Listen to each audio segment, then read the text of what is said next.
bill for him yesterday because his bill was doomed to failure. The Speaker's plan is on life support, and it's time for him to pull the plug. We need to move on to other plans that actually have a chance of passing. You guys say I'm a pretty hardline conservative, and as I said, I'm going to support this, and I've talked to many people about this, and I stand by the decision. I am going to vote yes for this. I truly do believe that this answers a lot of the questions that we need. It cuts spending, and I think it's the way forward. Well, there you see some of the back and forth today. This as the Congressional Budget Office has just put out a new analysis of the new House Speaker Boehner plan. And here it is really quickly in bullet points. Cut and cap spending by $917 billion over 10 years versus the $900 billion hike in the debt ceiling. Cut $22 billion in fiscal year 2012 and then hold spending to FY 2010 levels until at least 2016. This is down the weeds here. Reduce discretionary spending each year by these amounts and then require Congress to draft proposals of reductions of $1.8 trillion. That was in the first plan. Now, we'll get into some of the specifics here, but just moments ago, 53 Senate Democrats sent out a letter to Speaker Boehner saying, among other things, this: we need to work together to ensure that our nation does not default on our obligations for the first time in our history. We heard that in your caucus you said the Senate will support your bill. We are writing to tell you that we will not support it. That was clear perhaps by Senator Reid and Senator Schumer's comments today, but let's bring in our panel to analyze. David Drucker, reporter for Roll Call; Nina Easton, columnist for Fortune magazine; and syndicated columnist Charles Krauthammer. All right, David, let's start with this revised Boehner plan that appears to be getting even Tea Party Congress members, lawmakers, support. It seems they're trying to dig out some more spending cuts. Yeah, and this was the problem yesterday, was that aside from the debt ceiling, what you had for fiscal year 2012, which starts in October, was spending cuts in single digits. A lot of people made some mention yesterday about, well, it'll only cut the deficit by $1 billion in the first year. But the real number you need for these guys to be able to believe in this and sell it is how much money is it going to cut immediately, because for years Republicans feel as though they were hoodwinked with promised backloaded cuts. Lo and behold, you get to a new Congress and nobody cuts spending. And so explain really quickly the difference between the baseline and where you start this thing. If you start in January or you start in March. Right, and this is typical, I don't want to say games we play in Congress, but this is what makes it confusing. They were doing two different baselines yesterday. One started in January. In other words, how much are we spending beginning in January, so how much is the spending cut worth, versus March, after we averted that government shutdown. We were all here late.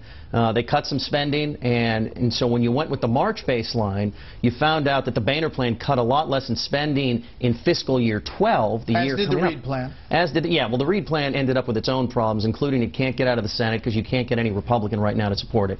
And so what Boehner went back and did, and I think this actually might lend some credibility to his plan that he was willing to revise it, is he front-loaded some more of the cuts, and he made sure that the debt ceiling hike was lower than the amount of spending would be cut. Now, if he could actually get this thing done, the big test would be, would that commission, that committee of congressmen, actually be able to cut entitlements and all of that? Because that'll send his base in another uproar if they can't get it done. It's something he's promised in the future.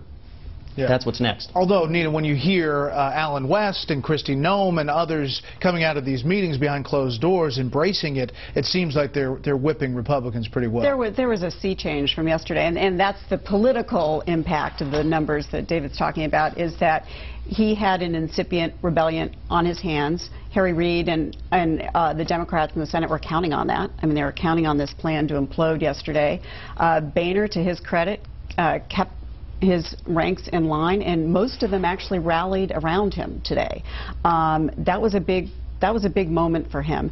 I think right now we're at a point much like we were before the almost government shutdown a few months ago, where you have Boehner and Harry Reid, actually, who is a deal maker, don't forget. And Reid, actually, despite that, shot across the bow today by the 53 senators, Harry Reid is a deal maker. He doesn't have taxes in that plan that he has. Both those figures emerged during the budget battle that led to that forestalled the government shutdown. They emerged as the major figures there, and I think that's what we're going to see. We're going to see those two emerge, a deal eventually go to this White House, and if this White House really thinks this is a catastrophe waiting to happen, it's going to have to deal with it. Because, Charles, they may say in this letter that this deal won't pass the Senate, but you have a number of Democrats who are up for re-election from red-leaning states who would have to vote on the Boehner plan that, by numbers, is not that different from the Reid plan. There are a few differences. I see this letter and the threats coming from Schumer and from Reid as a bravado. They're really worried. They were hoping yesterday that the Republicans in the House would implode. They would be suicidal, kill the Boehner idea, the Boehner plan, and be left with no initiative and be the ones who would take the blame.